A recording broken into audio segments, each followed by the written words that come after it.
اعوذ باللہ من الشیطان الرجیم، بسم اللہ الرحمن الرحیم۔ آج ہم نے سورہ رحمان کا جو مطالعہ ہے وہ کنٹینیو کرنا ہے۔ کچھ باتیں میں آپ کے سامنے رکھنا چاہتا ہوں جو پچھلا ہمارا سیشن ہوا ہے سورہ رحمان کا۔ دیکھیں، اللہ کے فضل و کرم سے یہ تیسری مکی سورہ ہے جس کا ہم یہاں پر مطالعہ کر رہے ہیں۔ سورہ یاسین، سورہ واقعہ اور اب سورہ رحمان۔ یہ جو آپ کی مکی دور کی صورتیں ہیں، ان کا جو انداز ہے یہ اب ہمارے لیے کافی فیملیئر ہو گیا ہوگا۔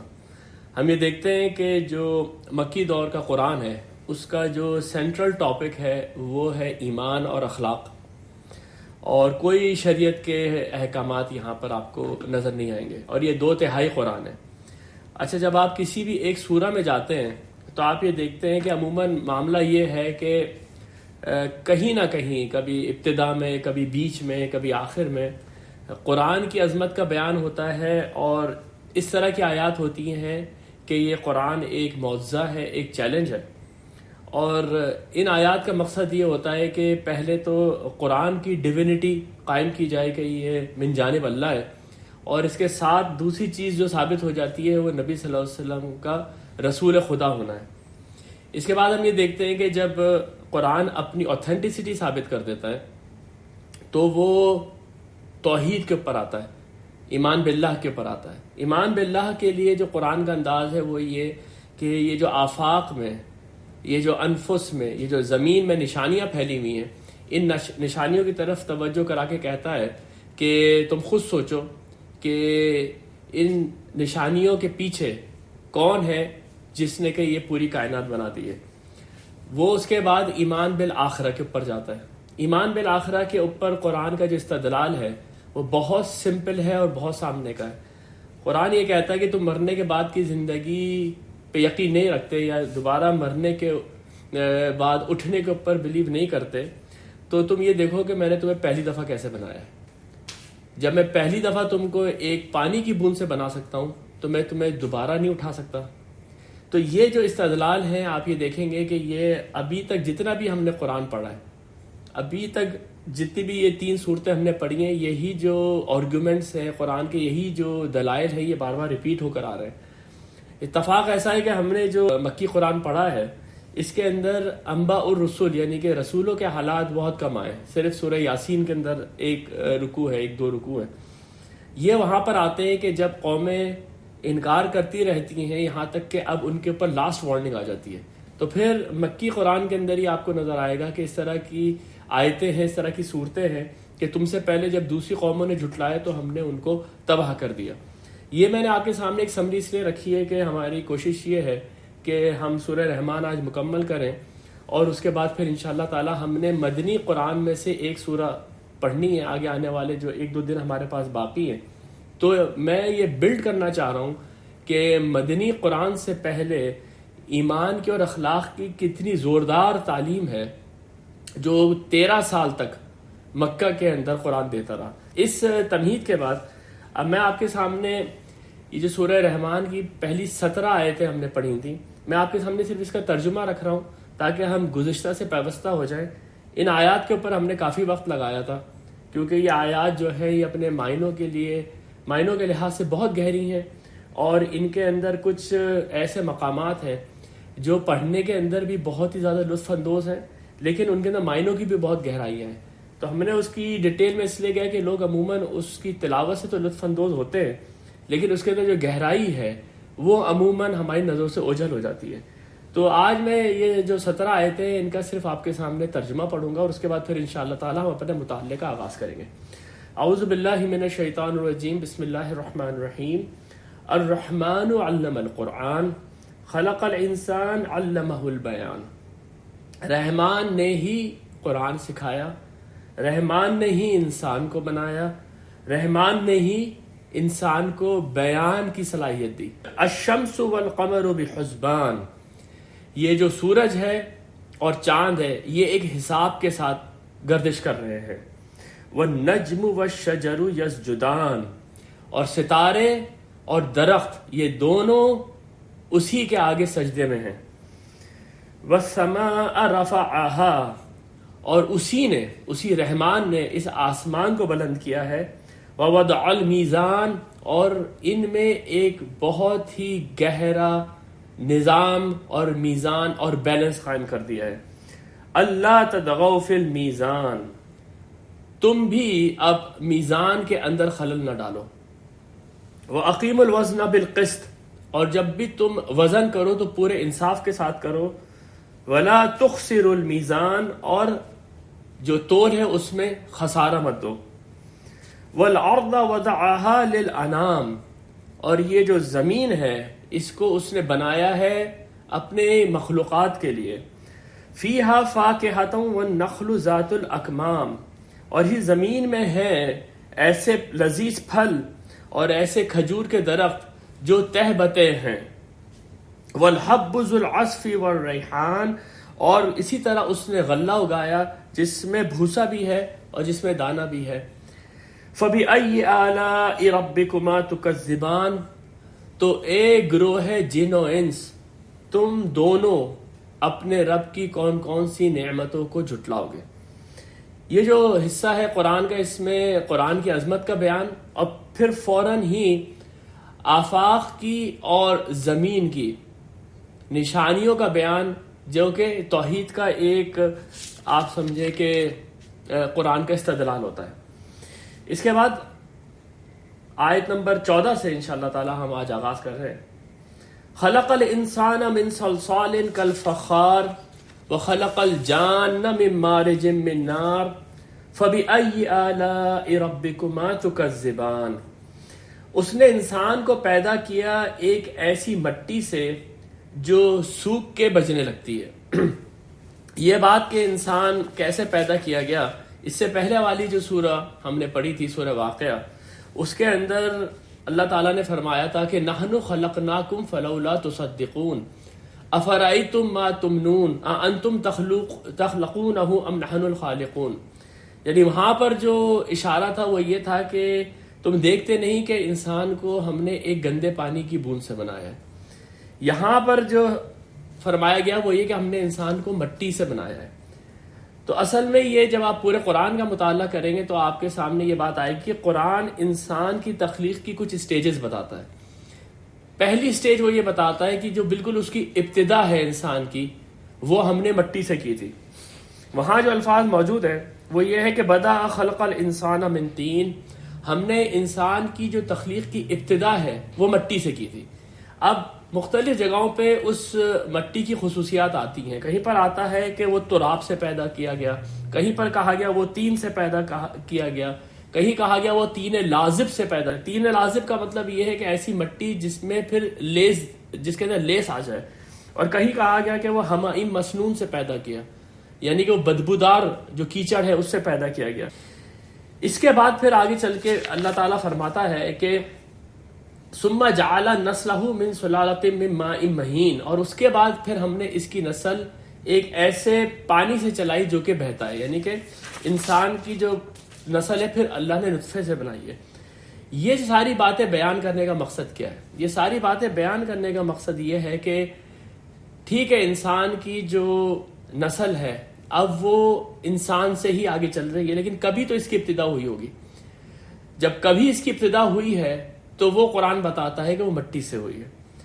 اور اسی طرح سے جنات کی طرف اشارہ کر کے کہا کہ تم لوگ اس وقت جس بھی صورت میں ہو، وہ کس صورت میں ہے ہم تو نہیں جانتے، لیکن یہ سورہ جو ہے یہ واضح طور پہ اس طرح کا انداز اختیار کیے ہوئے کہ گویا کہ یہ ڈائریکٹ مخاطب کر رہی ہے جنوں کو بھی۔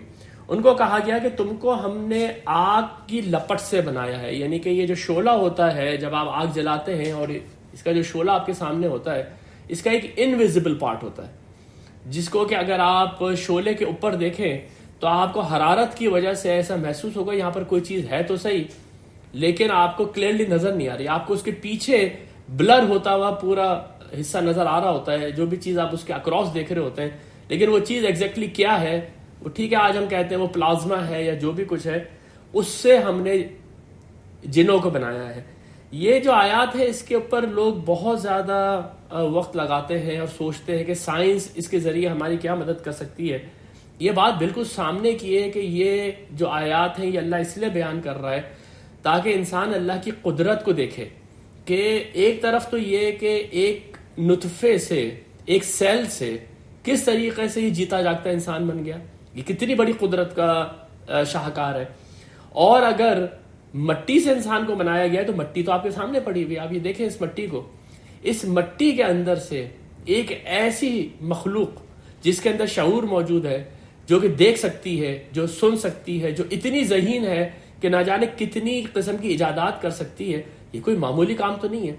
یعنی اصل میں جو اشارہ ہے وہ یہ ہے کہ اللہ کی تم قدرت کو پہچانو کہ اس نے کیا تمہارا را مٹیریل لیا ہے، لیکن اس کی طاقت اتنی ہے، اس کی قوت اتنی ہے کہ اس نے اس مٹی سے ایسا انسان بنا دیا ہے. اور یہی بات اصل میں جنات کے لیے بھی کی گئی ہے. ان کا معاملہ کیا ہے ہمارے سامنے بہت زیادہ وہ موجود نہیں ہے، لیکن ان کو بھی بتایا گیا ہے کہ تم اس وقت جو بھی ہو، جو بھی خصوصیات تمہارے اندر ہیں، تم آسمانوں کے اندر تک ٹریول کر جاتے ہو، تم بعض اوقات ایسی کمیونیکیشن انٹرسیپٹ کر لیتے ہو جو صرف فرشتوں کے درمیان ہوتی ہے. بہت ساری خصوصیات قرآن میں جنات کی بیان ہوئی ہیں، لیکن یہ کہا گیا تمہاری ہم نے ابتدا تخلیق کیسے کی تھی. اس میں دو باتیں عموماً سامنے ہوتی ہیں. ایک تو یہ کہ انسان اپنی تخلیق کو پہچانے کہ وہ کس قدر ہمبل بیک گراؤنڈ سے آیا ہے، اور پھر وہ خدا کے سامنے، جس کو سورہ یاسین میں کہا گیا تھا نا وَنَسِیَ خَلْقَهُ، وہ اپنی تخلیق کو بھول گیا، وہ ہوا خصیم مبین، اور اب ہمارے سامنے کھڑے ہو کے جھگڑا کرتا ہے. تو یہ جو انسان کی ایک آپ سمجھے کہ بغاوت ہے، جب وہ آتی ہے سامنے تو اللہ تعالیٰ اس کی جو توجہ ہے وہ اپنے مادہ تخلیق کی طرف مبذول کراتا ہے. اور یہی یہاں پر جو ہے وہ جنات کے لیے بھی کہا گیا فَبِأَيِّ آلَاءِ رَبِّكُمَا تُكَذِّبَانِ، اور تم اب دونوں اپنے رب کی کون کون سی قدرت کو اور کون کون سی نعمت کو جھٹلاؤ گے. یہ بات میں آپ کے سامنے پہلے بھی رکھ چکا ہوں کہ اعلیٰ کا جو ترجمہ ہے وہ صرف نعمت نہیں ہے، بلکہ اس کا ترجمہ طاقت، اقتدار، قدرت اور کمالات بھی ہے. تو اسی طریقے سے ہم اس کا جو ترجمہ ہے وہ تھوڑا بدل کر کریں گے. یہاں پر میں آپ کے سامنے ایک حدیث رکھنا چاہتا ہوں. یہ حدیث مشکات کی ہے. ویسے تو یہ بہت زیادہ مضبوط حدیث نہیں ہے صحیح حدیث، لیکن اس کو غریب کے درجے میں کاؤنٹ کیا جاتا ہے. اس حدیث میں نبی صلی اللہ علیہ وسلم نے جب سورہ رحمان پڑھی اپنے صحابہ کے سامنے تو وہ خاموشی سے سن رہے تھے. اس کے بعد نبی صلی اللہ علیہ وسلم نے فرمایا کہ یہی جو آیات ہیں یہ میں نے جنات کے سامنے پڑھی تھیں اور انہوں نے مجھے بہت اچھا جواب دیا ہے. یعنی تم لوگ تو خاموش ہو، انہوں نے مجھے بہت اچھا جواب دیا. اور وہ جواب کیا ہے؟ وہ یہ کہتے ہیں کہ جنات نے جب بھی یہ سنا فَبِأَيِّ آلَاءِ رَبِّكُمَا تُكَذِّبَانِ، تو انہوں نے جواب دیا لَا بِشَيْءٍ مِّن نِعَمِكَ رَبَّنَا نُكَذِّبُ فَلَكَ الْحَمْدُ، کسی بھی چیز کا ہم تیری نعمتوں میں سے انکار نہیں کرتے اور ساری کی ساری تعریف تیرے لیے ہے. اس لیے عموماً جو علماء ہیں وہ جب بھی یہ آیت پڑھتے ہیں فَبِأَيِّ آلَاءِ رَبِّكُمَا تُكَذِّبَانِ، تو اس کے بعد یہ جملہ بھی دہراتے ہیں جو کہ احادیث کے اندر سے ہمیں ملا ہے. رب المشرقین و رب المغربین، وہ دو مشرقوں کا اور دو مغربوں کا رب ہے، ان کا مالک ہے. فَبِأَيِّ آلَاءِ رَبِّكُمَا تُكَذِّبَانِ، تو اے گروہ جن و انس تم اپنے رب کی کون کون سی نعمتوں کو جھٹلاؤ گے. رب المشرقین و رب المغربین سے کیا مراد ہے؟ دو مشرق کیا ہے اور دو مغرب کیا ہے؟ ان آیات کو سمجھنے کے لیے بھی اگر ہم ذہنی طور پہ اسی دور میں چلے جائیں جس دور میں یہ آیات نازل ہوئی تھیں، تو وہاں پر انسان کا تعلق جو ہے وہ نیچر کے ساتھ بہت ڈائریکٹ تھا. یعنی ایسا نہیں تھا کہ اس کی آنکھوں کے اوپر ایک سائنس کا پردہ چڑھا ہوا ہے، پہلے وہ کچھ لاز اور کچھ ایکویشنز ذہن میں لے کر آتا ہے اور پھر وہ نیچر کو دیکھتا ہے. وہ نیچر سے ڈائریکٹ کانٹیکٹ میں آتا تھا. یہ بات آپ سب آبزرو کر سکتے ہیں اور ہم سب جانتے ہی ہیں کہ سورج جو ہے وہ گرمیوں میں جو بالکل ایکسٹریم گرمیاں ہوتی ہیں اس میں ایک بالکل ایکسٹریم اینگل سے نکلتا ہے، اور سردیوں میں دوسری طرف بالکل ایکسٹریم اینگل سے نکلتا ہے. یعنی کہ جو سورج ہے وہ اپنے اینگل چینج کرتا رہتا ہے موسموں کے لحاظ سے. اسی طرح جب وہ غروب ہوتا ہے تو بھی وہ موسموں کے لحاظ سے اپنے اینگل چینج کرتا رہتا ہے. لیکن ہم کو یہ پتا ہے کہ اس کے دو ایکسٹریمز ہیں، یعنی کہ جو مشرق ہے اس کے بھی دو ایکسٹریمز ہیں، جو مغرب ہے اس کے بھی دو ایکسٹریمز ہیں. تو جب اللہ تعالیٰ یہ کہہ رہا ہے کہ دونوں مشرقوں اور دونوں مغربوں کا وہ مالک ہے، تو اس کے معنی بہت سارے اس کے معنی لیے گئے، لیکن جس کے معنی یہاں ان آیات سے ریلیونٹ لگتے ہیں وہ یہ کہ تم خود دیکھتے ہو کہ کس طریقے سے اللہ تعالیٰ اس سورج کے ذریعے موسموں کو کنٹرول کر رہا ہے. یہ آپ لوگ جانتے ہی ہوں گے کہ جو پرانی تہذیبیں ہیں وہ اس جو سورج کی جو آپ سمجھیں کہ تبدیلی ہے اس کے غروب کی اور اس کے طلوع کی، اس کو نہ صرف بہت اس طرح پہچانتے تھے بلکہ انہوں نے کچھ ایسے مونیومنٹس بنائے ہوئے ہیں جن مونیومنٹس سے وہ ایگزیکٹلی وہ پوزیشن دریافت کر لیا کرتے تھے یا وہ پوزیشن میجر کر لیا کرتے تھے جس کے ساتھ کوئی بھی موسم ایسوسیٹڈ ہے۔ آپ لوگ جانتے ہیں کہ یو کے اندر ایک بہت پرانا مونیومنٹ ہے جس کو اسٹون ہینج کہتے ہیں۔ آج اس کے متعلق بات یہی سمجھ میں آئی ہے کہ وہ جو اسٹونز ہیں یا جو اسٹونز کے وہ جو پلرز ہیں، وہ پلرز اصل میں ہر ایک اینگل کے اوپر بنے ہوئے ہیں جہاں سے کہ سورج نکلتا ہے۔ تو رب المشرقین و رب المغربین، دو مشرقوں یعنی کہ دو مشرق کے کناروں کا اور دو مغرب کے کناروں کا وہ رب ہے، یعنی کہ وہ موسموں کو کنٹرول کرنے والا رب ہے۔ اور یہ موسم ظاہری سی بات ہے پھر جس طرح سے انسان کی تہذیب کے اوپر اثر انداز ہوتے ہیں، خاص طور پہ اس کی پیداوار کے اوپر، تو یہ اس کی طرف اشارہ ہے۔ فَبِأَيِّ آلَاءِ رَبِّكُمَا تُكَذِّبَانِ مَرَجَ الْبَحْرَيْنِ يَلْتَقِيَانِ، اس نے چھوڑ دیا دو سمندروں کو کہ وہ دو سمندروں کو یا دو دریاؤں کو کہ وہ آپس میں ایک دوسرے سے ٹکرا جائیں۔ بَيْنَهُمَا بَرْزَخٌ لَا يَبْغِيَانِ، لیکن ان کے درمیان ایک برزخ ہے، ان کے درمیان ایک پردہ ہے جس سے کہ یہ تجاوز نہیں کر پاتے۔ یہ جو آیات ہیں یہ بھی قرآن کے میریکلز میں سے ایک میریکل ہے، لیکن یہ میریکل اس طریقے سے نہیں ہے جس طریقے سے آج لوگ کنسیو کرتے ہیں کہ قرآن نے کہا اور جب ہم گئے ہیں سمندر کے اندر تو ہم نے دیکھا کہ کھارا پانی اور میٹھا پانی ایک ہی جگہ سے نکل رہا ہے لیکن وہ آپس میں مکس نہیں ہو پا رہا۔ اصل میں اگر آپ لوگ عربوں کے بیک گراؤنڈ کا مطالعہ کریں تو خاص طور پہ جہاں پر ہم لوگ رہتے ہیں تو ترقی سے پہلے یہ سارے مچھیرے تھے، اور یہ لوگ اپنی جو ہسٹری ہے وہ بعض اوقات بتاتے بھی ہیں کسی بڑے ایونٹ میں کہ یہ لوگ کیا تھے۔ اور اسی طریقے سے جہاں پر کہ یہ قرآن نازل ہوا ہے وہاں پر جو جدہ کی بندرگاہیں وغیرہ تھی وہاں پر بھی اس طرح کی مچھیروں کی بستیاں تھیں کہ ان لوگوں کی جو روزی روٹی تھی وہ یہ کہ یہ سمندر کے اندر چھلانگ لگا کے نیچے سے جا کے موتی تلاش کرنے کی کوشش کرتے تھے۔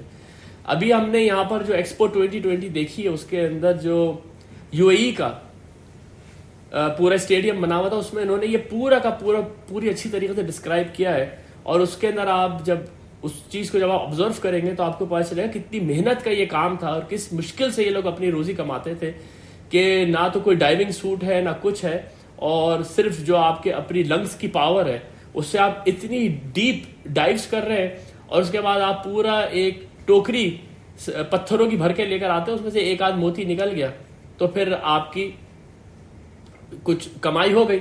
لیکن جو لوگ سمندر میں اس طرح سے اپنی روزی روٹی تلاش کرنے نکلتے ہیں وہ بھی نیچر سے بہت ہی زبردست طریقے سے ایکسپوز ہوتے ہیں۔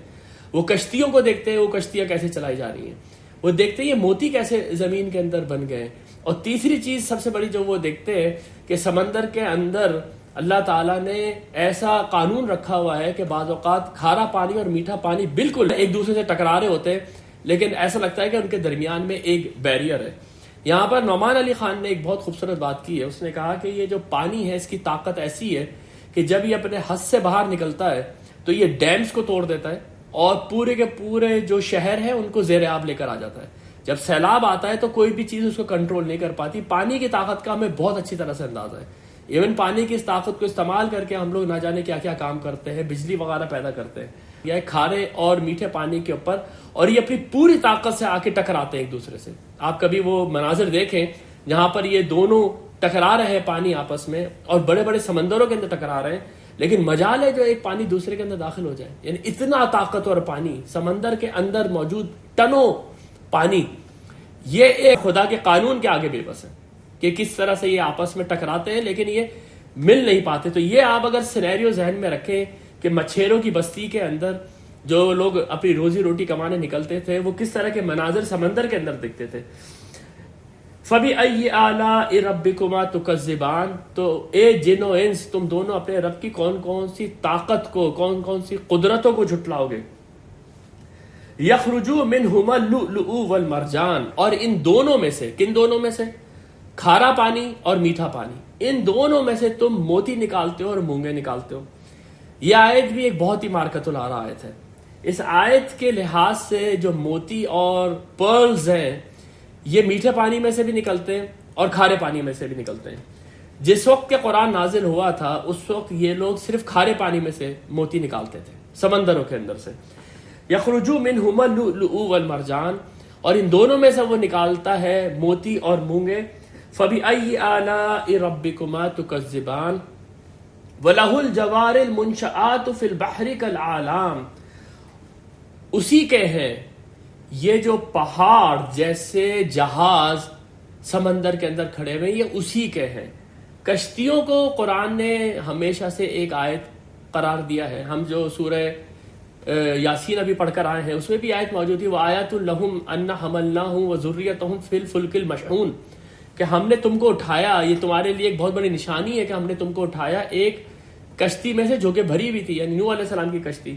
اور نوح علیہ السلام کی کشتی کے متعلق ہم جانتے ہیں کہ وہ ڈیوائن انسپریشن سے ڈیزائن کی گئی ہے اور اسی سے کنسٹرکٹ کی گئی ہے. تو یہ تو پہلی چیز تو یہ ہے کہ اللہ تعالیٰ کی انسپریشن سے ہی کشتیاں بنانی سیکھی گئیں. پھر یہ کیسا قانون ہے جو قرآن نے اس کی طرف اشارہ کیا ہے کہ ہم نے یہ جو سمندر ہے یہ تمہارے لیے مسخر کر دی ہے تاکہ تم اس پہ کشتیاں چلا سکو. تو یہ کیسا قانون ہے جس کو آپ بیانسی کا قانون کہتے ہیں آج، کہ اتنا بڑا جہاز جو ہے وہ سمندر اپنی تہہ پہ اٹھا لیتا ہے، لیکن آپ ایک لوہے کا ٹکڑا اٹھا کے پھینکیں تو وہ ڈوب جاتا ہے. یہ قانون جو ہے ٹھیک ہے آج ہم نے ڈسکور کر لیا اور اس سے ہم بڑے بڑے جہاز بناتے ہیں، لیکن یہ جہاز جس وقت کے یہ قرآن نازل ہوا تھا یہ ہواؤں سے منور ہوتے تھے. تو وہ ہواؤں کا نظام کس نے بنایا ہے؟ تو یہ جو چیزیں ہیں یہ انسان کو توجہ دلاتی ہیں کہ تمہاری ساری کی ساری ترقی اللہ کی قدرت کی مرہون منت ہے. یہ جو الفاظ ہیں یہ پہاڑ جیسے جہاز، اس زمانے میں نہ جانے کتنے بڑے وہ پہاڑ جیسے جہاز بنتے ہوں گے. لیکن میں آپ کو اپنا ایکسپیرینس بتاؤں کہ میں خود ایک دفعہ اس پورے کے پورے منظر کو اپنے آنکھوں سے دیکھ چکا ہوں کہ ایک بہت ہی چھوٹی کشتی جس کے اندر 10 لوگ بھی بمشکل بیٹھے ہوئے ہوں، اور ہم مڈ آف دی سی میں پہنچے ہیں اور وہاں پر سامنے میں نے ایک آئل ٹینکر دیکھا تھا اور اس کی دہشت سے میں آپ یقین مانے مبہوت ہو کے رہ گیا تھا کہ اس کے سامنے وہ کشتی اور اس کے سامنے ہم لوگ ایسے تھے جیسے چونٹیاں ہیں. اتنا بڑا کہ آپ گردن ایک طرف سے لے کے دوسری طرف تک جب گھمائیں گے تو وہ آپ کو وہ ٹینکرز کبھی بھی جو ہے یہاں پر لنگر انداز نہیں ہوتے، کیونکہ وہ اتنے زیادہ بڑے ہیں کہ وہ مڈ آف دی سی میں ہی اینکر ہو سکتے ہیں. اسی طریقے سے اگر آپ کبھی سوچیں ایئر کرافٹ کیریئرز جس کے اندر پورے ایئرپورٹ ہیں، یہ کیسے بن گئے اور کیسے یہ پانی کے اوپر اپنا کھڑے رہتے ہیں، اس کے اندر خدا کی قدرت کے بہت بڑی بڑی نشانیاں ہیں. جس جگہ پہ یہ آیت آئی ہے میں آپ کے سامنے رکھ چکا ہوں کہ مچھروں کی بھی بستیاں تھیں، وہ جاتے تھے سمندر کے اندر اور تجارت کیا کرتے تھے. یہ لوگ جہازوں میں سفر کرتے تھے. ان جہازوں کی طرف اللہ تعالیٰ اشارہ کر کے یہ کہتا ہے کہ یہ بتاؤ کہ یہ کس کے ہیں، کس کی قدرت سے یہ جہاز سمندر کے اوپر کھڑے ہوئے ہیں اور سمندر کے اندر چل رہے ہیں. فَبِأَيِّ آلَاءِ رَبِّكُمَا تُكَذِّبَانِ كُلُّ مَنْ عَلَيْهَا فَانٍ. جو کچھ بھی ہے سب کا سب فانی ہے. اس زمین کے اوپر جو بھی کچھ ہے یہ سب کا سب فانی ہے. اگر آپ اس کو پچھلے آیات سے ملائیں گے تو ہم نے یہ دیکھا کہ اللہ تعالیٰ نے سورج، چاند، ستاروں کا ذکر کیا گیا، لیکن قرآن کے دوسرے مقامات پہ اللہ تعالیٰ یہ واضح طور پہ کہتا ہے کہ کلو یجری لاجل مسمى. یہ ساری کی ساری چیزیں جو ہے یہ میں نے بنائی ہیں، یہ بہت میرے قدرت کے عظیم کارخانے ہیں، لیکن ایک مدت تک چل رہی ہیں. ان میں سے کوئی بھی چیز اٹرنل نہیں ہے. کلو من علیہا فان، ساری کی ساری چیزیں ایک دن ختم ہو جائیں گی. اور یہی منادی قرآن میں مختلف جگہوں پہ ہوتی رہی ہے. جیسے سورہ طٰہٰ کے اندر جب حضرت موسیٰ علیہ السلام کے اوپر وحی کا آغاز ہوا تو اللہ تعالیٰ نے جو پہلی بات ان سے کی وہ یہ کی تھی کہ ان الساعۃ لآتیۃ، یہ قیامت کا دن آنے والا ہے، میں نے اس کو چھپا کے رکھا ہوا ہے تاکہ میں دیکھوں کہ کس نفس نے اپنے لیے کیا کمایا. ایک جملے کے اندر پوری دنیا کی جو حکمت ہے اللہ تعالیٰ نے موسیٰ علیہ السلام کے سامنے رکھ دی تھی. ان الساعۃ لآتیۃ، یہ قیامت کی گھڑی جو ہے یہ بس اب آنے ہی والی ہے. تو یہاں پر پھر وہی انداز ہے، لیکن میں نے آپ کو کہا کہ قرآن کے اور خاص طور پہ مکی قرآن کے چند ہی ٹاپکس ہیں، زیادہ ٹاپکس نہیں ہیں، بدل کر آتے ہیں. وَكَذَلِكَ نُصَرِّفُ الْآيَاتِ، ہم اس طریقے سے اپنی آیات کو پھیر کے لے کر آتے ہیں. آپ اس کا جب موازنہ کرتے ہیں دوسرے مقامات سے، موضوع وہی ہے لیکن کیا خوبصورت انداز سے وہ تبدیل ہوا ہے اور کس طریقے سے وہ کسی دوسرے پہلو کی طرف آپ کا اشارہ کر رہا ہے. یہ قرآن کی عظمت ہے. لوگ اگر یہ سمجھتے ہیں کہ قرآن کے اندر بڑے گہرے مضامین اور دور دور تک پھیلے ہوئے مضامین ہیں، چند مضامین ہیں قرآن کے جس میں کہ ایمانیات اور پھر اخلاقیات اور پھر اللہ تعالیٰ کی حدود اور پھر دعوت، اس کے علاوہ آپ کو شاید ہی قرآن کے اندر کوئی بہت گہرے مضامین ملے. لیکن جو انداز ہے قرآن کا وہ انہی مضامین کو پھیر پھیر کے لے کر آتا ہے تاکہ انسان کو تذکیر حاصل ہو، وہ بار بار یاد دہانی ہو. آپ قرآن کو کہیں سے بھی کھول لیں، آپ رینڈملی قرآن کو کھول لیں اور 5-10 صفحے پڑھ جائیں، وہ سارے کے ساری جو دعوت ہے قرآن کی ان 5-10 صفحوں میں سمٹی ہوئی ہوگی اور آپ کو میسج مل جائے گا. امام صاحب نماز کے اندر قرآن کہیں سے بھی پڑھ لیں، کوئی نہ کوئی ایسی بنیادی چیز ہوگی کیونکہ وہ ریپیٹ ہوتی ہے قرآن کے اندر، وہ آپ کے علم کے اندر آ جائے گی. کلو من علیہا فان، سب چیزیں جو اس زمین کے اوپر ہیں، یہ بڑے بڑے پہاڑ جیسے جہاز اور یہ چاند اور سورج اور یہ غلہ اور یہ انسانیت اور یہ ساری مخلوقات، یہ سب جو زمین کے اوپر ہیں یہ سب کے سب فنا ہو جائیں گی. وَيَبْقَى وَجْهُ رَبِّكَ ذُو الْجَلَالِ وَالْإِكْرَامِ، جو باقی رہے گا وہ تیرے رب کی ذات ہے جو کہ ذوالجلال ہے، جو کہ جلال والا ہے اور جو کہ اکرام والا ہے. ہمارے پاس اس میں وقت نہیں ہے کہ ہم ان الفاظ کی تہہ میں جائیں. یہ بہت زبردست قسم کی آیات ہیں جن کے اوپر ہمیں ڈیرے ڈال دینے چاہیے. اللہ کی جو جلالت ہے، اللہ کی جو بزرگی ہے، وہ اپنی مخلوقات کے اوپر ڈیپینڈ نہیں کر رہی ہے کہ جب تک کہ یہ مخلوقات رہیں گی تو کوئی اس کی تسبیح کرے گا، کوئی اس کی تحمید کرے گا. اس کی تسبیح آپ سے آپ ہے، جس کے لیے اس کا نام حمید ہے. اس کی حمد آپ سے آپ ہے. اسی طریقے سے اس کا جو جلال ہے اور جو اس کی عظمت ہے وہ بھی آپ سے آپ ہے. اس سے جب سب ختم ہو جائیں گی تو بچے گا تیرے رب کی ذات ہی، جو کہ اس وقت بھی جلال والی ہوگی، جو کہ اس وقت بھی بہت بزرگ ہوگی. فَبِأَيِّ آلَاءِ رَبِّكُمَا تُكَذِّبَانِ يَسْأَلُوهُ مَنْ فِي السَّمَاوَاتِ وَالْأَرْضِ كُلَّ يَوْمٍ هُوَ فِي شَأْنٍ. اسی سے ہے مانگ رہا ہے، اسی سے مانگ رہی ہے ہر وہ شے جو آسمانوں میں ہے اور زمین میں ہے.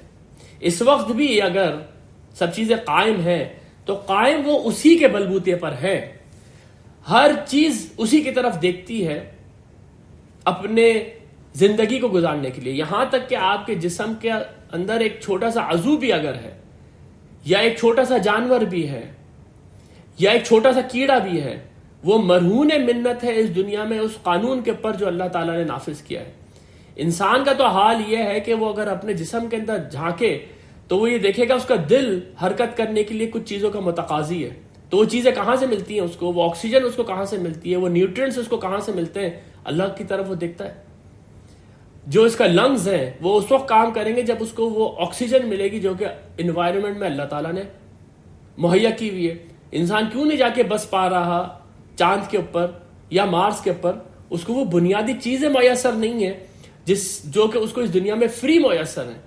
آپ کے جسم کا ایک خلیہ، ایک سیل کام کرنے سے پہلے اللہ کی طرف دیکھتا ہے کہ یہ کس طرح سے میں اپنا کام انجام دوں، مجھے یہ چیزیں چاہیے.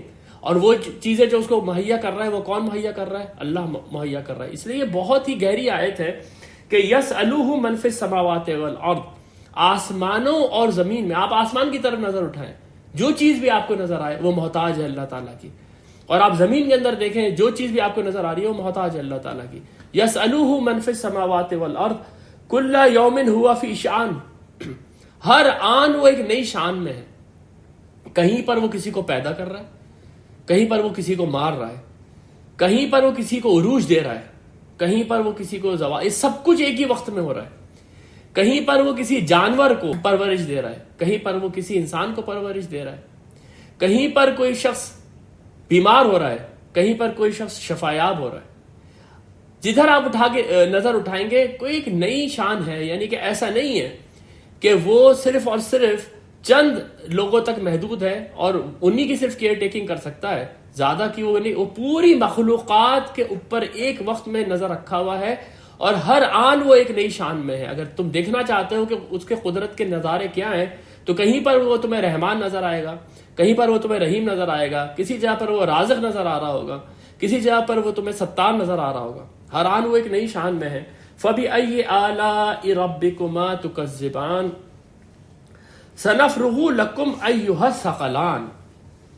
اے بوجھوں، اے بھاری بوجھوں، ان قریب ہم تمہارے لیے فارغ ہونے والے ہیں.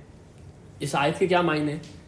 لیکن جیسے میں نے آپ سے کہا کہ آپ دوسرے قرآن کے مقامات دیکھیں گے تو آپ کو پتہ چل جائے گا موضوع ایک ہی ہے، لیکن وہ اپنے رنگ بدل بدل کر آ رہا ہے. یہ وہی موضوع ہے جس کو قرآن نے دوسرے مقامات پہ کہا ہے کہ میں نے انسان کو، اس پوری کائنات کو ایک مہلت تک کے لیے بنایا ہے، اور اس کے اندر جو بھی کچھ یہ لوگ کر رہے ہیں اس کے لیے میں نے ان کو مہلت دی ہوئی ہے. یہ آیت میں آپ کے سامنے کئی دفعہ رکھ چکا ہوں، جو کہ آپ سمجھیں کہ ایک بالکل سینٹرل آیت ہے اس کانسیپٹ کی، کہ وَلَا يُؤَاخِذُ اللَّهُ النَّاسَ بِظُلْمِهِمْ.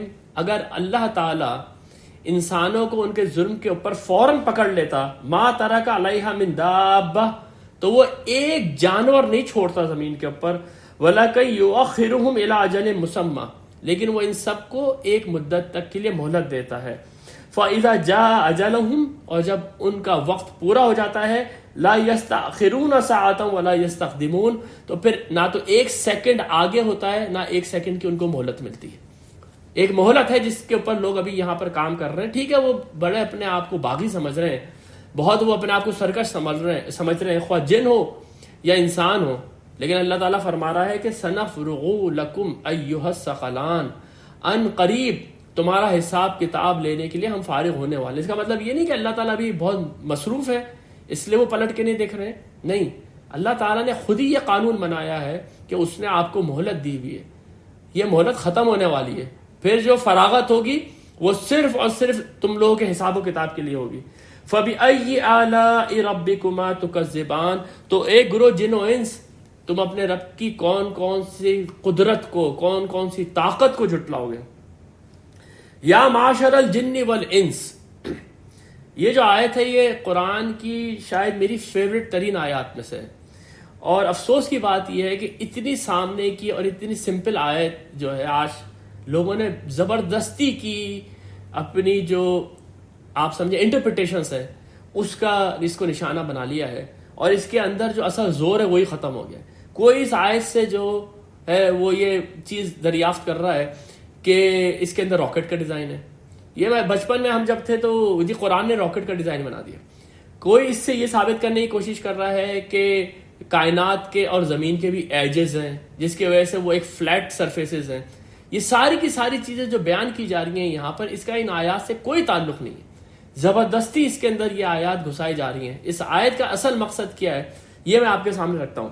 یا معاشر الجن والانس، یہاں پر بھی آپ دیکھیں کہ یہ قرآن کا واحد مقام ہے. یہ پوری سورہ قرآن کی اس لحاظ سے یونیک ہے جہاں پر جنات کو ڈائریکٹلی ایڈریس کیا گیا ہے کہ ایک گروہ جن و انس، ان استطاعتم، اگر تم میں سے کسی کے اندر بھی ہمت ہے، ان تنفذوا من اقطار السماوات والارض، کہ تم بھاگ جاؤ آسمانوں اور زمین کی اطراف میں سے، فانفذوا، تو بھاگ جاؤ، لا تنفذون الا بسلطان، تم لوگ نہیں بھاگ سکتے، اس کے لیے بہت زور چاہیے. اب اس آیت سے جو لوگوں نے استدلال کیے ہیں کہ بھئی آسمان اور زمین کے کناروں سے نکلنے کے لیے ہمیں جو ہے وہ راکٹ چاہیے، یہ سب بیکار کی بات ہے. اس آیت میں جو بات بیان کی گئی ہے وہ یہ بیان کی گئی ہے کہ تم لوگ جیسی بھی مخلوق کیوں نہ ہو، تم لوگ ہو ہمارے کنٹرول میں. یہ جو اسپیس اور ٹائم ہے، یہ جو کائنات ہے پوری، یہ میں نے بنائی ہے اور میرے یہ شکنجے میں ہے. تم میری بغاوت کر کے کہاں جاؤ گے؟ یہاں سے آسمان اور زمین سے باہر جا سکتے ہو، جا کے دکھاؤ. اس کے لیے بڑا زور چاہیے جو تم لوگوں کے اندر نہیں ہے. یہ اس آیت کا مطلب ہے. اس کے اندر کہاں راکٹ کا ڈیزائن ہے؟ اس کے اندر کہاں پر آسمان اور زمین کو ایک فلیٹ سرفیسز ہونے کی طرف اشارہ کیا گیا ہے؟